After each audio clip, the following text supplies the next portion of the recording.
Begini, situasi pandemi ini kan tidak ada seorang pun yang pernah punya pengalaman. Karena dunia juga baru mengalaminya sekarang. Apa yang disampaikan oleh Pak Presiden itu adalah sebuah langkah yang menurut saya untuk mengingatkan seorang presiden dalam sebuah rapat, pembukaan rapat kabinet, dan kemudian menyampaikan Bapak Presiden Jokowi tahu bahwa sedang ada permasalahan yang sangat mendasar untuk diselesaikan oleh para menterinya. Yang disampaikan pertama soal serapan anggaran yang rendah. Presiden mengingatkan kesehatan masih berapa persen, sosial masih berapa persen. Presiden mengingatkan kita sedang menghadapi pandemi. Ketika pemerintah berjalan dengan APBN 2020, di tengah jalan APBN-nya kan dirubah. Keluarlah Perpu nomor 1 yang menjadi undang-undang nomor. Otomatis postur kan berubah semua. Yang tadinya tidak ada dana kesehatan untuk pandemi, pemerintah harus mengeluarkan uang dan melakukan refocusing dan realokasi untuk pandemi. Harus disadari oleh masyarakat mengenai ada kendala teknis. Kalau kita pahamkan, maka kita akan menjadi mengerti permasalahannya. Benarkah ini kendala teknis dengan pandemi? Ini saya juga ingin meluruskan bahwa yang ada saat ini itu bukan APBNP. APBN itu dirubah secara dramatis oleh pemerintah melalui Perpu dan posturnya direfocusing dan direalokasi. Jadi kalau mengatakan itu APBNP bukan. Jadi APBN, postur normal APBN diganti oleh pemerintah. Saya ingin menyampaikan begini, bahwa terjadi refocusing, realokasi, kemudian program-programnya dimodifikasi. Itu kan pada saat yang sama ada work from home. Biasanya ASN kita itu kan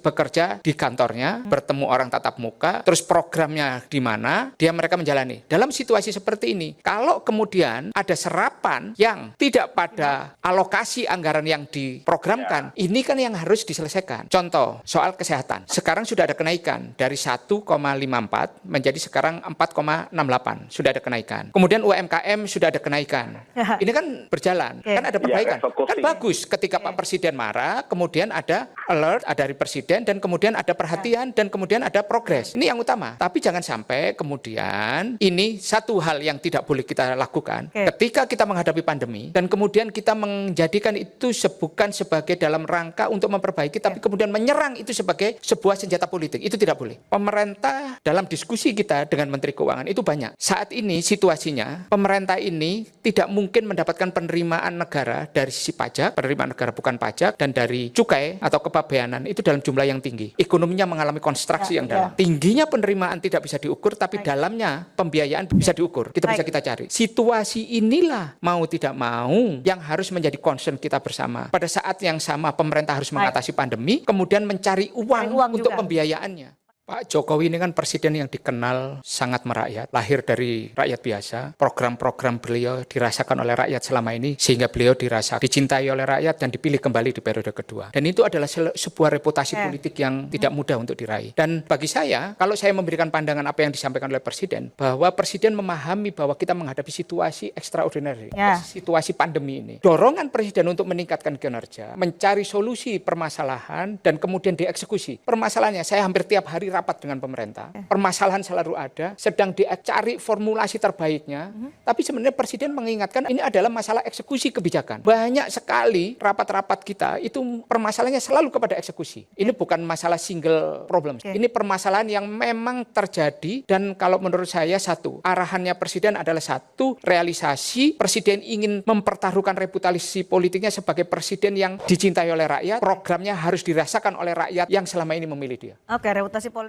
Gini, koordinasi Presiden sudah sangat bagus, bahkan melibatkan seluruh elemen penegak hukum. Presiden, fungsi koordinasi, fungsi arahan Presiden. Kamu takutnya apa? Masalah hukum. Satukan ini aparat hukum. Rapat-rapat melibatkan mereka. Presiden on hand di sini. Presiden sangat tahu permasalahan. Kalau permasalahannya adalah eksekusi, kemudian masalah hukum, penegak hukum ada semuanya, silakan rapat dan dieksekusi. Presiden menginginkan itu diakselerasi. Dan inilah bukti bahwa Presiden mengetahui permasalahan detailnya. Diakselerasi. Ini isunya bukan masalah leadership. Pak Jokowi memberikan leadership yang sangat memadai, directionnya sangat jelas. Eksekusi, kemudian hambatan eksekusinya apa di aparat penegak hukum, directionnya jelas.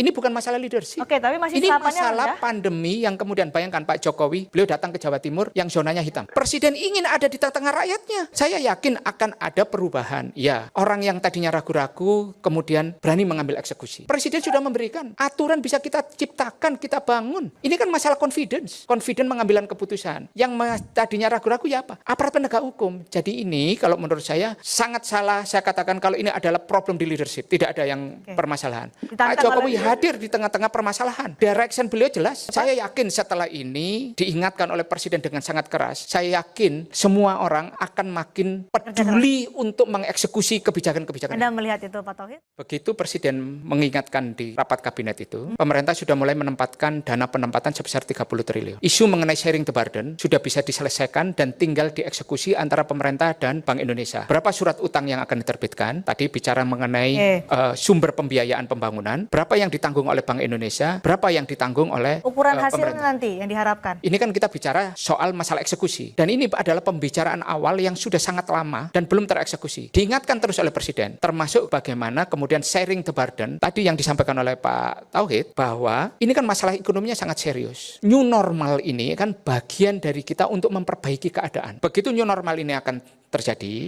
kontak fisik kita dengan protokol COVID ini akan terjadi, saya yakin tender akan banyak dilakukan oleh pemerintah untuk mengatasi kesenjangan realisasi anggaran ini. Saya yakin ini akan terjadi. Selama ini kan orang tahu ketakutan mereka kepada pandemi, terhadap virus yang tidak kelihatan ini bisa menyerang ASN, misalnya kalau ke kantor, atau kemudian ada masalah hukum. Hukum ini kan belum berubah aturannya. Tender harus hadir fisik, ini harus termasuk LKPP-nya pun harus membuat panduan mengenai karena ini sudah tender dalam mulai keadaan masuk COVID. ke era new normal.